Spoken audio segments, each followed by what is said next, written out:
Joe McDonagh Cup final, Antrim and Kerry. By the way, both teams have been informed that they'll have to leave the stadium after the presentation, so they won't be allowed to stay around and watch the game, which probably not that unexpected now.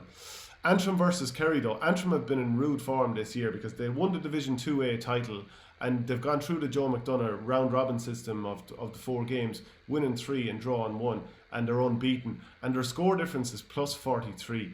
Like, over 4 games where you've drawn 1 to be plus 43, that means you're regularly hammering teams by almost 14 points or just over 14 points, I think. Whereas Kerry are coming through 3 wins, 1 loss, plus 16. That's nice and healthy. But these teams have built up a bit of rivalry. You know, they played in the, like, if you consider the round 1 of Joe McDonagh last year, which is obviously a year and a half ago realistically at this stage, Antrim beat Kerry out the gate 319 to 14. They played in that Division 2A final that I've mentioned. It took a late goal for Antrim to win it, 223 to 220. And then they played recently 318 to 214. So it started to get tighter, and quickly it started to get tighter.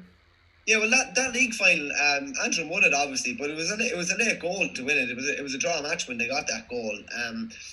I think what Antrim have done though throughout the McDonagh has been really impressive because, you know, they won that league title, then had a bit of a COVID scare. We're missing a couple of players for their first game. We're missing a couple of players against Carlow as well. Managed to get a draw against Carlow, managed to beat Westmeath fairly convincingly.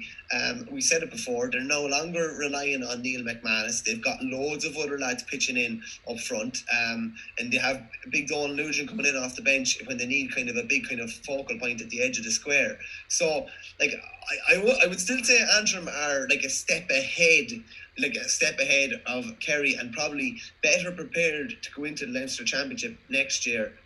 That's not to say, like, if Shane Conway has a game of games. I know they lost Jack Goulding from last year. Jack Goulding was brilliant that day when they beat Offaly, and like, they beat Offaly to stay up in the McDonagh last year. That's the big thing, isn't it? Like, to go from almost down to Christy Ring to almost up to Liam Mac if they win this. Yeah, it's huge. Like, because like, who are Westmeath and Carlow were two of the favourites probably before the competition started, and now you have an Antrim team that will go into Leinster if they win, and a Kerry team that will go into Leinster if they win.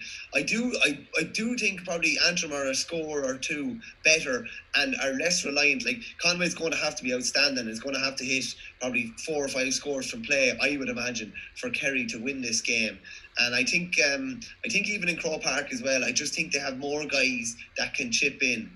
So it will be Antrim for me. I think the interest in, I'm going to actually bring it up. I'm going to bring it up before you get a chance to bring it up, because I know you're going to, Tipperary aren't there on All-Ireland final day and you want any excuse to bring it up. So, but you have Darren Gleeson on one side, obviously. Darren Gleeson played understudy to Brendan Cummins from 2008, I think, to 2013 with Tip. You have Brendan Cummins on the opposite side with Kerry. Now, I'm actually not 100% sure if Cummins is able to be on the sideline on Sunday or whether he's on RTE duty. I'm not 100% sure of that yet.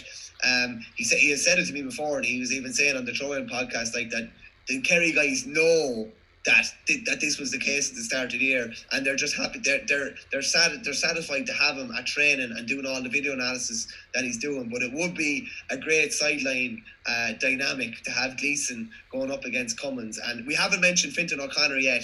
Fintan O'Connor obviously has, like, it's not the most glamorous job in the world, Shane. Let's call a spade a spade. There's small pockets of hurling in Kerry, but to have got them from, you know, teetering with relegation to a McDonagh final and potentially in Leinster is huge, and he's done a masterful job. Yeah, and now that you mentioned that Tipperary link on the final, and fair play, I just want to finish it out though. Yeah, so you've got Darren Gleeson and you've got Brendan Cummins, and of course you've Liam Cahill and Michael Beavens over Waterford. And I suppose I might as well throw it into the mix as well. John Kiley is principal in the Abbey CBS in Tiptown as well, so we have it every which way. The straws coming down from the roof and I'm clutching them. But something that we didn't mention just on the senior final, which is, and I know a couple of people have raised it to us, like there was a lot of talk about Johnny Murphy refereeing the semi-final. He's obviously a Limerick referee. Now you have a Tip referee, Fergal Horgan, refereeing a Waterford team that are obviously managed by a Tip man and coached by a Tip man and Mikey Beavens. So, and Fergal Horgan played underage with Brian Horgan, who's brother of, Liam Cahill played underage with Brian Horgan, who's brother of Fergal Horgan with Tipperary. Yeah. So there's a dynamic there. And I think Fergal Horgan is a brilliant referee and he's right up there. He lets it flow, but there's a lot of technical fouls that he calls. So in a lot of ways, he's the man for it. He's going to fairly swallow the whistle for an awful lot of it. But I do think the GAA should make sure stuff like that doesn't happen. It has happened. I don't think Horgan is going to influence it, but we can't say the Johnny Murphy thing was wrong for one game and say this is right for another. So the only thing I'd say on that is Horgan obviously refereed the Waterford semi-final as well, so it's not as if they're just throwing him in for the All-Ireland final. They're obviously very happy with that. Yeah. Any tenuous link that there may be. But back to the Joe McDonagh, I would be favouring Antrim. They've had an unbelievable year, and I think they'll finish it in style. And I do think they're just a bit better prepared for Croke Park and maybe for Leinster Championship. I think Kerry are getting there, but who would I be more happy to see in the Leinster Championship next year from a competitive point of view? I think I'd be more happy to see Antrim. That's not been disingenuous to Kerry, and I'd love to see Shane Conway in the Leinster Championship. I just think they're a bit better prepared, and I think they've a greater depth as well. Yeah, and they've a lot of attacking threats. I mean, I've spoken with Sambo a few times about them, and he's just talked about, like Keelan Malloy, Kieran Clark, McCann, Cunning as well. Like like Neil McManus, who you've mentioned, so they've an awful lot of threats there. But Kerry certainly, based on those recent results, won't be lying down either. So that's going to be a brilliant game.